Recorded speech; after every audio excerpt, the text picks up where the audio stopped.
Thank you, Mr. Stage is yours. Excellent. Great. So my name is Mansour Salame. I'm an entrepreneur, and I sold my first company to Alcatel in the late 90s, early 2000. And I recently sold my second company to a publicly traded software company on the NASDAQ. I've been asked by Samer to come and tell my story so that maybe there's some lessons that can be learned through my startup adventure. So let me go ahead and start a little bit at the beginning. And how did I first get involved with startups? Out of engineering school, I joined a company called Andersen Consulting, which was a consulting firm, and I was based out of Chicago. And I always had a dream to go and do an MBA. So my goal was to go and work for a couple of years in consulting and resign once I got into the MBA school. And then afterwards, I would figure out what to do when I grew up. And luckily for me, when I was working at Andersen, I was working on a couple of projects. And I got to know one startup. And the company was called Genesis. And it was a startup in California. And I was working with them, and I was implementing them at a big bank. And luckily, I got into Harvard Business School, and I put my resignation in. And part of the process of resigning was obviously telling the bank I was leaving Andersen Consulting, telling my boss at Andersen I was leaving. But also, I went ahead and told the founder at the time of Genesis that I was resigning from Andersen because I was going to go to Harvard Business School. A few minutes after I told him this, I got another phone call from him and says, you know what, don't go to Harvard. Come and work with us at Genesis. So that was back in January of, I think, 95. And Harvard wasn't starting till September of 95. So I said, you know, I'll go to California for a few months, see how that works out. So I left Chicago. I went over to California, and I joined Genesis. And it was my first experience at a startup. Having come from Andersen Consulting, where you had to wear a suit, you had to wear even only white shirts, and even certain ties weren't accepted. I showed up at the startup where people hadn't bathed for a couple of days, and things were significantly much more chaotic. But it was so they put me in touch. So they put me on one of their biggest projects, which was also another bank, and things weren't working at all. So one of the things you learn in a startup is there's no process. So you have to figure things out from the very beginning. And while I was working at this bank, I got things to work, and they gave us an extension of the project. So the startup was actually running out of money. But they even managed, even with this extension, they still didn't have enough money to pay payroll. So they missed payroll once. And I'd be talking to my parents, and they said, you know, they missed payroll. Nobody was really worried. I was going to Harvard in September. So that was actually, I think, probably a couple of months after I joined. They also didn't have enough money to make rent. So one day I showed up at the offices, and the landlord had taken away the doorknob because there's no rent rent wasn't made. So to cut a long story short, we ended up working from home for a little bit with the company, and we ended up making the project work with the bank, and they multiplied by 5 the project contract.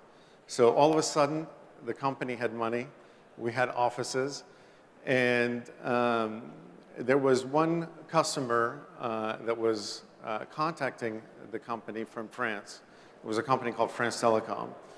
And I spoke French, so obviously they put me in touch with them. And we were able to sign a contract. So all of a sudden, I was on my way to Paris to run the French office, which eventually became the Southern European office for this company. And it was time to go to Harvard. So I got a call from Harvard, and they asked me to put the deposit down. And it was one of the strangest moments I had, it was actually a very easy decision for me. I said, I'm not going to attend Harvard. They convinced me that I should delay my decision, so they delayed my admission by 1 year. But I didn't even put the deposit. I accepted the 1 year delay. So there I was in Paris, and we grew the company. The company ended up going public. And all of a sudden, I was financially independent. And when I talked to a lot of friends of mine, they asked me, what was the biggest lessons you learned from Genesis? So the first thing I would advise people is work for a startup. A startup is not a small version of a big company. It's not organized in the same manner. It's really focused on search and survival, just like Mark was saying earlier. It's a company that is organized really to find opportunity and really is not structured with the same levels for progress. So for example, as a young student pretty much out of school, like myself, joined a startup. Within 18 months, I was running the Southern European division of a publicly traded company. This experience never happens in an established company or in an older stage company. So if I have to give an advice to somebody, you don't have to be an entrepreneur or a founder to add value or to have an impact in the startup ecosystem. And the other thing is, even though it worked out well at the end, Genesis ended up going public, a lot of people made a lot of money, it was never about the money. There was always a bigger mission of purpose. We were building a product that was significantly better than what IBM or HP could do. And that in of itself was what drove us. So whenever the company missed payroll, it wasn't, we weren't concerned about the money.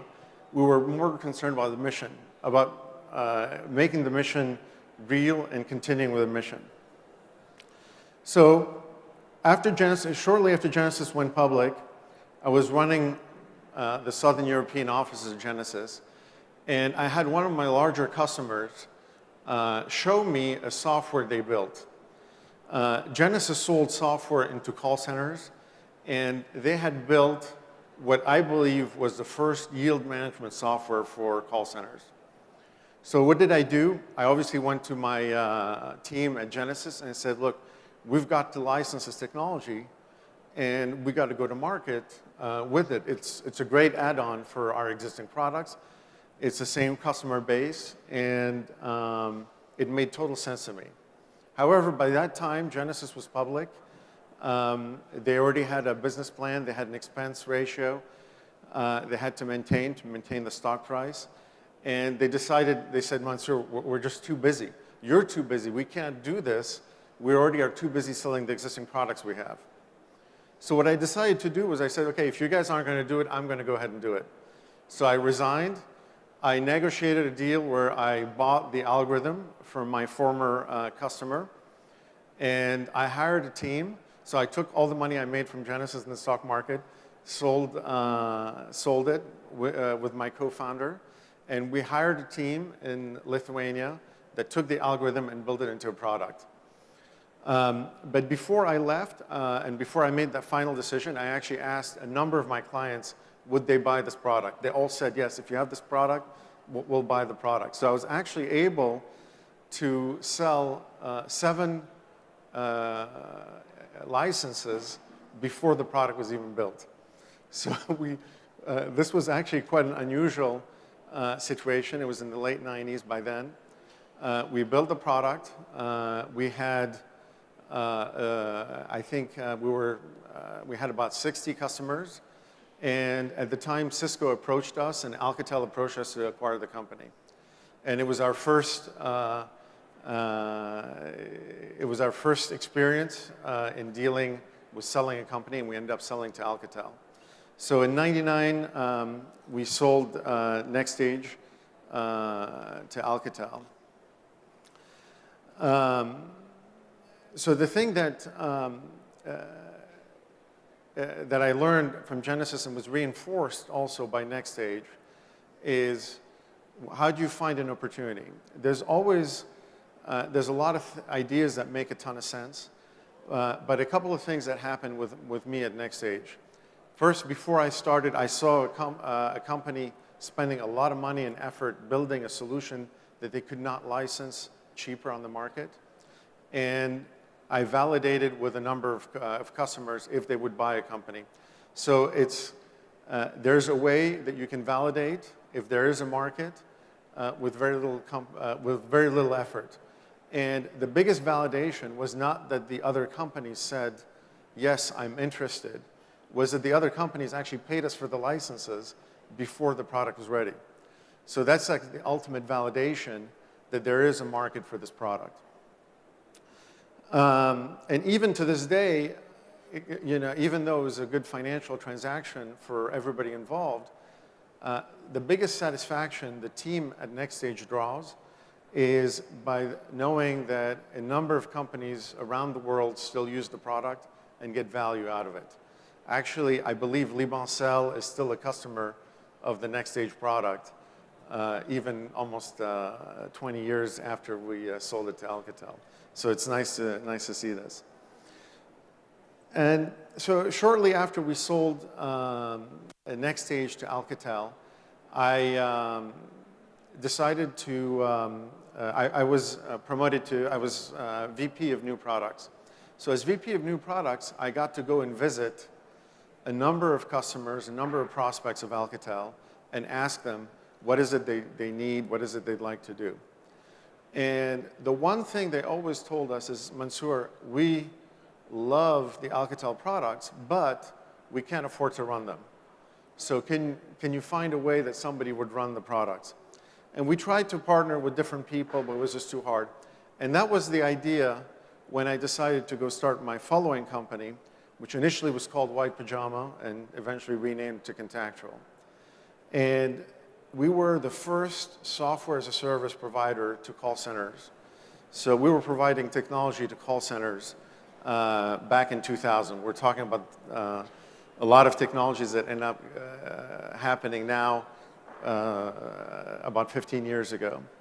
But this one, unlike Next Stage, I raised a lot of money from some of the top venture funds in the US. We raised actually a total of $38 million.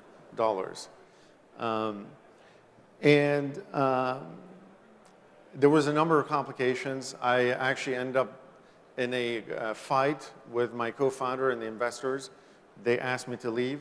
I was actually able to buy back the company, luckily a few years later, and that was the second company I ended up selling and was actually a very successful exit for everybody. But there's a couple of lessons that I learned here. So what we're hearing here about Lebanon is how there's a lot of money going around. But one of the lessons I learned from Contactual was make sure that you don't confuse raising money with success. And that was a big mistake I had done. I had assumed that having raised a large sum of money from top-tier venture capital firms was success, and that I could spend money to solve the problems. And that never happens. The true solutions for all the problems startups will have are going to be solved by a team that works well together, and it is usually not a money issue. So that's the experience I've had. After having sold Contactual, I became an angel investor in Silicon Valley. I made about 18 investments. And there's a lot of investments already that clearly were a mistake. And there's a few things I learned by being an investor and a venture capitalist.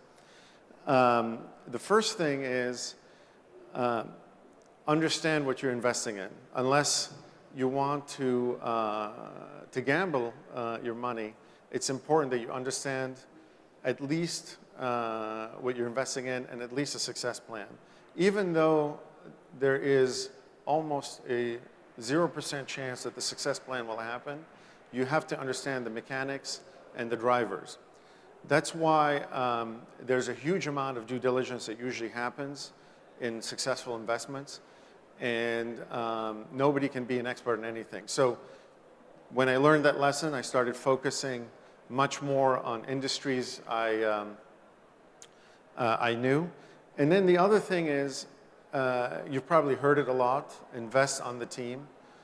And the other lesson I learned is always invest in a team that knows more than you and that could do more than you at the time you were in their career. I think that's a critical point. And whenever I tell this to other entrepreneurs, they get it immediately. But whenever I say that to other financial people who weren't entrepreneurs, they don't quite understand what I mean. And it's actually maybe a longer discussion, but that's a critical thing. You're going to be faced in a startup with a number of challenges that you're going to have to solve where there's no pre-written solutions. And that's why it's critical that you trust the people you invest in and that they will solve the solutions. Your role as an investor is merely to support the company and give them financing if you think the financing will help. But make sure, if you have a team that is not capable of solving the problems, no amount of money will solve this. So, so I think Lebanon is very lucky to have the funding, but we got to be careful that we don't think that the funding is a replacement for our ingenuity. And so recently what I've done is I felt I still wanted to do another startup. So people say, you know, why are you doing another one? And there is a couple of drivers. I am, at the end of the day, there's two different kinds of people. There's people who are builders and people who are investors. And I feel I'm more of a builder, and I felt the need to create. And there was an opportunity that happened to present itself to me, and I felt I could make a difference. And I was able to assemble a wonderful team that is phenomenal. So that's the reason I decided to start my third startup. And there is no guarantees this third startup will be as successful as the previous two or even as Genesis. But it is something that happens. So it's important that entrepreneurs do not start a company for funding reasons, for financial reasons. It's important that they do it for a bigger purpose because they want to make a difference. And that's something that's lost a lot. Sometimes people get to the party. I mean, that's something we saw in '99 in the Silicon Valley. And I hope that's something we don't see here in Lebanon, that people get attracted to startups for financial purposes. I think when you start a startup, it's extremely hard. The financial gains are not guaranteed, and it's not a linear road. So it's important that you have a bigger mission when you start a startup. And in my opinion, if you don't feel like you want to make a difference, you shouldn't start a startup. And you should join one that has a mission that you believe in, but I don't think you should start one. So that's overall what I wanted to cover, and I wanted to leave a little bit of time for Q&A. So if you have any questions and answers, I'd be glad to try and address them. Just one question, because you said at some point in your presentation, you said there are investors and doers. Doers, was it, or makers? I don't remember which word you used, and you said you're more someone who does than, but still you've bridged both. Right. Can't you be, so are you saying it's 80-20, you can still be an investor and be a doer, or you just repress yourself when you're an investor, you're not a doer anymore? How does that work? You know, I was having fun investing, but I felt I wasn't in the party. I was always looking at the party. And doing a startup is very hard, so I felt like my biological clock was ticking. I felt I had one more into me. I know how hard it is. I have too much respect for it to think I can do it at any time. It is a young person's game. And I felt I still had ideas, and I didn't see them being executed. So yeah, part of me felt I almost had a duty. So you have when you see an opportunity and you see you can make a difference, and you don't see other people doing it, the driver, like I said, is not financial. It's like you feel you have a duty to go ahead and make something happen. The reason I'm asking is one of the ways that ecosystems get jump-started is having a successful entrepreneur that then, of course, might be a serial entrepreneur like you are, but also reinvests in other startups around himself. So in Lebanon, obviously, needs as well people like that who come back. Because there's a thing, I'm not going to talk about Lebanon here, but there are some countries, and I know some myself for having traveled there, that when you make one big success, then you buy a house next to a beach, and you just, you don't go back in the saddle. So do you think you think it's something that is ingrained in you from birth, or you think you can learn and to get addicted to this, to doing? To this doing? I think it's a personality issue, and some people are motivated by a very simple equation, and then at the end of the equation, they get the beach house, and that's the end of it. It is something I think that drives you more. You feel things should be happening. I do think that there is a transition from entrepreneur to other parts of the ecosystem. It doesn't necessarily have to be investor, it could be advisor. But even if your entrepreneur days are over, quote unquote, I think you can contribute, and you should contribute. Yeah. It's a shame to just end up at the beach house and not have that knowledge and experience be given back. Absolutely. Unless there's a hand that is being raised now, I'm going to say goodbye to Mansour. Thank you so much. Thank you, Thank Paul. you very much. Please give a second of applause. Thank you.